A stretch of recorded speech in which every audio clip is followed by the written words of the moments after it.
რეზონანსული კანონპროექტის ამოქმედებამდე რამდენიმე დღე რჩება. ამერიკული ფარას ქართული ანალოგი ძალაში თვის ბოლოდან უნდა შევიდეს. მანამდე კი კანონის პრაქტიკაში განხორციელებაზე პასუხისმგებელი უწყება ანტიკორუფციული ბიურო საინფორმაციო შეხვედრებს მართავს.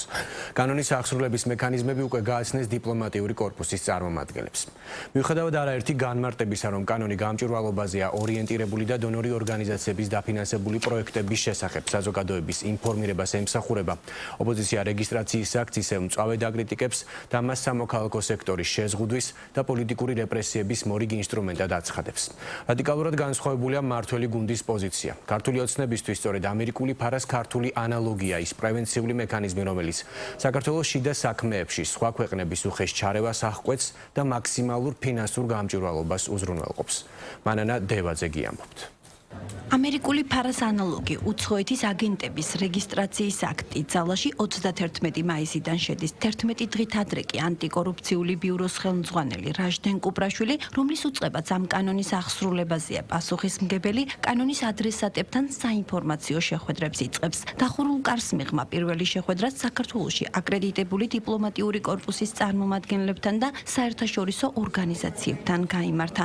ანტიკორუფციული ბიუროს ხელმძღვანელის განმარტებით ამერიკული ფარას ანალოგი მხოლოდ გამჭვირვალობას უზრუნველყოფს და საქართველოში არავის საქმიანობას არ ზღუდავს. რაჟდენ კუპრაშვილის თქმით, კანონის ამოქმედება საზოგადოების უსაფრთხოებას, ქვეყნის სუვერენიტეტს, დემოკრატიას, ღიაობასა და ანგარიშვალდებულებას განამტკიცებს და უცხოელ პარტნიორებთან გამჭვირვალობის საერთაშორისო სტანდარტებით ნდობაზე დაფუძნებულ ურთიერთობებს უზრუნველყოფს. კანონი, რომელიც ფარას სახით არის წარმოდგენილი, ხელს უწყობს დონორ ორგანიზაციებს უფრო მჭიდრო, გამჭვირვალე, ნდობაზე დაფუძნებულ თანამშრომლობას. გამჭვირვალე სამუშაო პროცესი პირიქით ხელს შეუწყობს და ფარას კანონი გარწმუნებთ ხელს შეუწყობს ყველა ამ ორგანიზაციის საქმიანობას და უკეთ წარმოჩნდება ის პროექტები, რომელსაც ისინი ახორციელებენ. არანაირად არ არის ეს კავშირში რაიმე სახის სამუშაოების შეზღუდვასთან. ფარას კანონი შეიძლება შეეხოს როგორც მედიას, ისე არასამთავრობო ორგანიზაციას, ისე ფიზიკურ პირებს. ძალიან მნიშვნელოვანია, რომ მოქალაქეს ჰქონდეს ცოდნა უცხოური ორგანიზაციების ხელმძღვანელების დავალებით რა პროექტები ხორციელდება საქართველოში. ამერიკული ფარას ანალოგს კვლავ მწვავედ აკრიტიკებს ოპოზიცია და ამჯერადაც რუსულს უწოდებს. მმართველი გუნდის ოპონენტების შეფასებით, ამერიკას და ქართულ ოცნებას უცხოური გავლენის გამჭვირვალობას სხვადასხვაგვარად ესმით. მათი აზრით, ხელისუფლება უცხოეთის აგენტების რეგისტრაციის აქტს ვიწრო პოლიტიკური ინტერესებისთვის და რეპრესიებისთვის გამოიყენებს. ფარა თავის დროზე მიღებული იყო ამერიკის შეერთებულ შტატებში, რათა რუსეთის გავლენის გან დაეცვა ამერიკული საზოგადოება. დღეს ამ ყველაფერს იყენებს რა ფარას ანალოგს რუსული რეჟიმი საქართველოში, რუსეთის მეხუთე კოლონა ცდილობს ამით დაუპირისპირდეს დასავლურ გავლენას საქართველოში. არაფერი საერთო რუსულ კანონსა და გამჭვირვალობის ცნებას არ აქვს.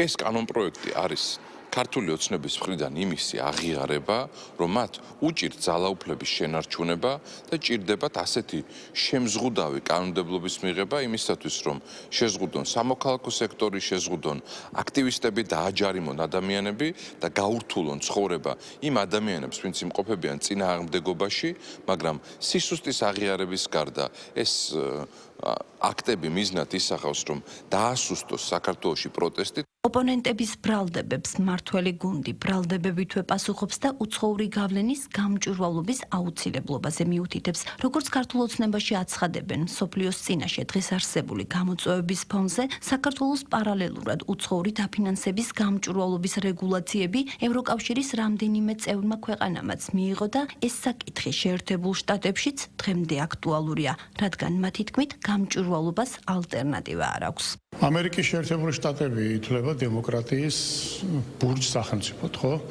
და ფარა მოქმედებს იქ უკვე ლამის ერთი საუკუნე არის. ამიტომ არავის არ უთქვია, რომ ამის გამო ამერიკის შეერთებული შტატების დემოკრატია არ არსებობდა. აქედან გამომდინარე, ფარა მოიტანს გამჭვირვალობას. და დღეს კი მესმის რომ ძალიან ბევრისათვის რომ გამჭვირვალობა მთავარი პრობლემა ყოფილა თურმე დემოკრატიისათვის, მაგრამ ეს ის რეალობაა, რომელსაც ალბათ ყველა უნდა შეეგუოს.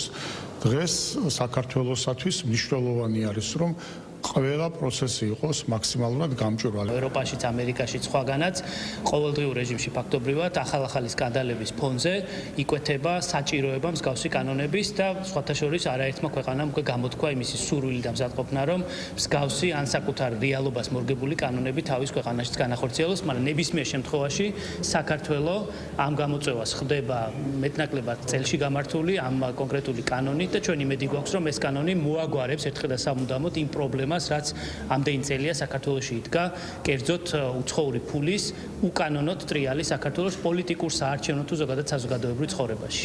საქართველოში უცხოური გავლენის გამჭვირვალობის აუცილებლობაზე დისკუსია 2 წლის წინ დაიწყო, როცა ხალხის ძალის ინიციატივით შესაბამისი კანონპროექტი მომზადდა, მაგრამ საბოლოოდ კანონად არ ქცეულა. ქართულმა ოცნებამ მოგვიანებით გამჭვირვალობის შესახებ ახალი კანონი თავად მოამზადა, რასაც ოპოზიციის წინააღმდეგობის მიუხედავად მეათე მოწვევის პარლამენტმა მხარი დაუჭირა. თუმცა მმართველი გუნდის განმარტებით კანონმა პრაქტიკაში ვერ იმუშავა, რის გამოც უკვე მე-11 მოწვევის პარლამენტმა ამერიკული ფარას ანალოგი დაამტკიცა, რომელიც ძალაში 11 დღეში შევადა უცხოეთიდან დაფინანსების მიმღები ფიზიკური და იურიდიული პირი ვალდებული იქნება შესაბამისი დოკუმენტაცია ანტიკორუფციულ ბიუროს წარუდგინოს. კანონის რომელიმე მუხლის დარღვევის ან რეგისტრაციაზე უარის თქმის შემთხვევაში კანონი ჯარიმას ან პატიმრობას ითვალისწინებს.